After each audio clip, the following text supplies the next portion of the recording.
Thursday, marathon day at the U.S. Amateur. By day's end, 2 rounds of matches will be completed, and only 8 players will be left standing.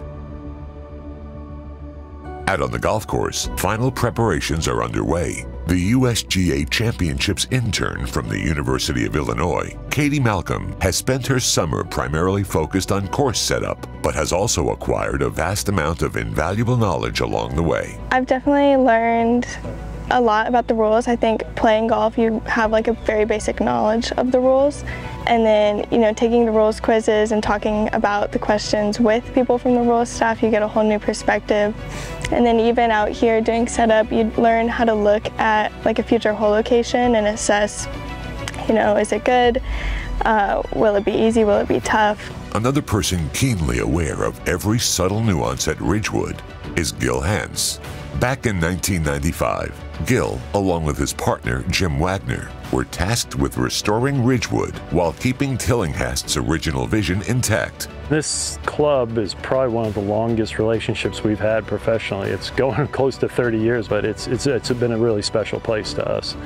And working with Todd Rash, superintendent, just year after year to try and improve the golf course and getting the support of the membership to buy into the Tillinghast vision, I think has really been important to us and something that Jim Wagner and I have enjoyed doing.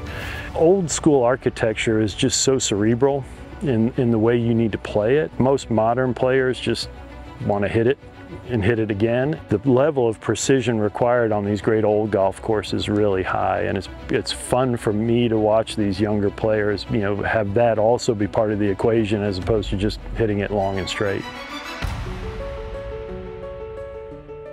One of the first matches off in the morning pitted long-hitting Carson Lundell from BYU against Dylan Minetti. Both earned all West Coast Conference honors last season, but their styles of play couldn't be more different. Lundell is a bomber and would open an early 2-hole lead. Minetti is more of a grinder or a shot shaper that relies on hitting fairways and greens. Minetti fell behind early, but would erase the deficit by taking advantage of Lundell's wayward drives. The pivotal point in the match was when Minetti narrowly escaped the 17th hole with a win to go 1 up. And after a gutsy par on 18, Minetti would advance to the afternoon session.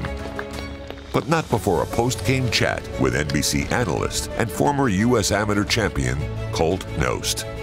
Before heading off to Arizona State this fall, Luke Potter is looking to continue his run at Ridgewood. Today, he would face Bartley Forrester, the 6'5" senior from Georgia Tech. Potter is coming off a run to the quarterfinals in this year's U.S. Junior. If he could get past Forrester, he'd be 1 step closer to matching that performance. Potter's short game served him well down the stretch, while Forrester's failed to keep the pace. Forrester could only manage a wry smile as Potter closed him out 3-2.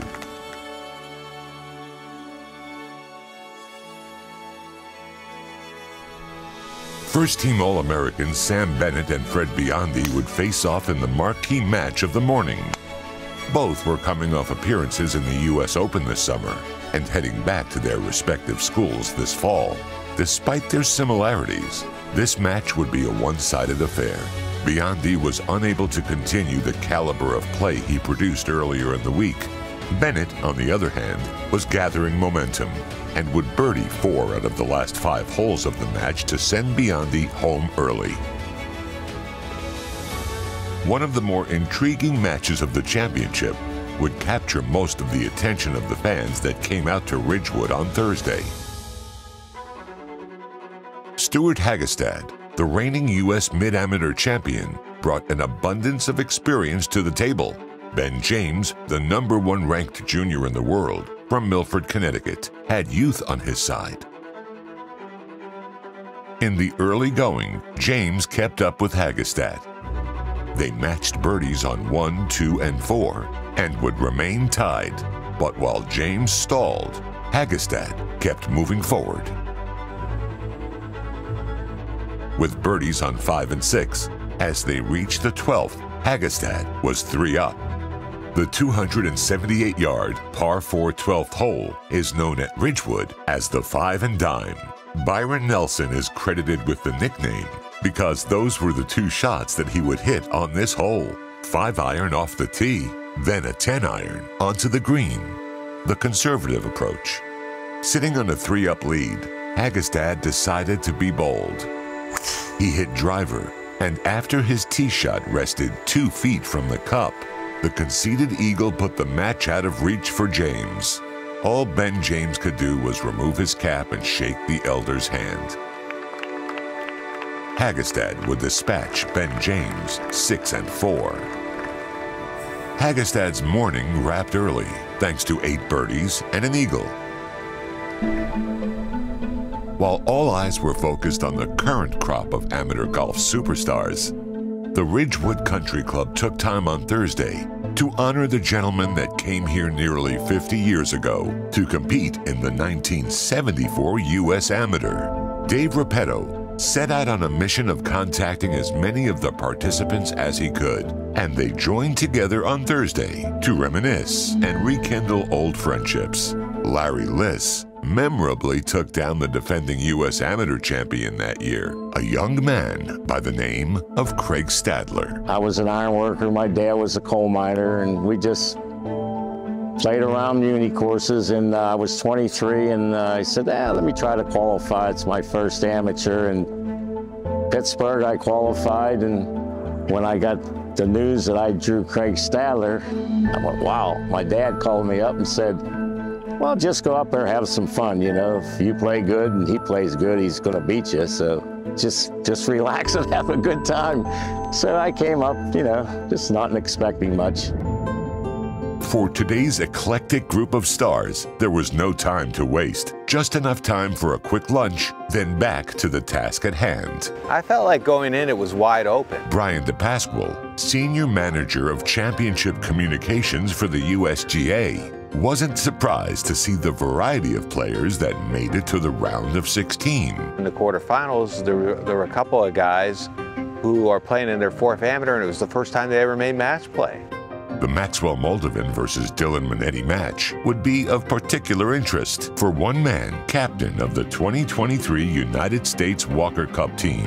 Mike McCoy will take his team to St. Andrews next summer. I think America's in pretty good shape. And this match would allow Mike to observe 2 players that could very well be on the short list when the team is selected next year. Having been out here several times to watch, there's a lot of fine players. You really need somebody that's going to feel comfortable on a bigger stage. Moldovan and Minetti play a similar game. Neither are overpowering off the tee. Neither miss many fairways. Both would match each other shot for shot, unable to gain a substantial lead in the match. The outcome wouldn't be decided until the 18th hole. Moldovan couldn't reach the green in regulation on the 18th hole and had to settle for par. That cleared the stage for Minetti, and when his birdie putt found the bottom of the cup, he punched his ticket to the quarterfinals. My putter got hot kind of towards the end, so that was the only thing that really kept me alive, because I mean, he should have beat me. It was ridiculous. Like, every shot I hit, he would hit. So it's just like, this is literally just a mini-me, just keep nagging at me, grinding at me the entire day. At this stage of the championship, distractions tend to become an issue. Larger galleries and a few extra TV cameras are not uncommon. For Minetti, his experience playing for a national championship helped him narrow his focus. You just have to get really in the zone. I mean, you got to see almost like a tunnel, like in your ball and the hole and whatever so forth. That's what I try to do, try to get everything out of the way. But I mean, in between shots, you embrace it. If you got the momentum, you just got to keep like looking at him, thumbs up, whatever. But today, in the last couple of days, I've been just really grinding, focusing on myself. The path to the quarters wouldn't get any easier in the afternoon for Sam Bennett. Waiting for him on the first tee, the 10th ranked amateur in the world, David Puig, the Arizona State standout from La Garriga, Spain, had no shortage of confidence and bravado, and he would need to ride his emotions to overtake Bennett, who was starting to find his stride. At the turn, Bennett held a slight one-up advantage over Puig. It mirrored his previous wins, where he would plod along methodically on the outward half and then distance himself from his opponents coming home. Bennett would birdie 12, 13, and 16. Bennett is 3 up with 3 holes to play. Without an answer from Puig, Bennett advanced and would return to Ridgewood tomorrow. Hayden Hopewell, a strong young star from Australia, had some friends in the gallery as he looked to take down Stuart Hagestad, who was looking to return to the quarterfinals for the first time since 2020.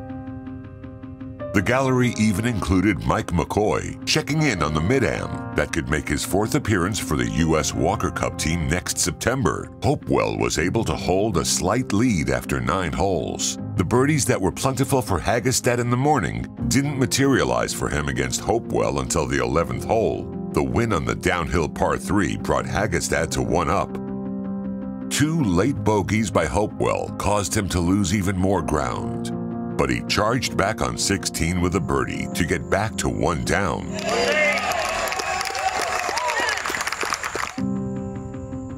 The uphill par 5 17th could provide him with the opportunity to pull even with Hagestad, but his driver abandoned him.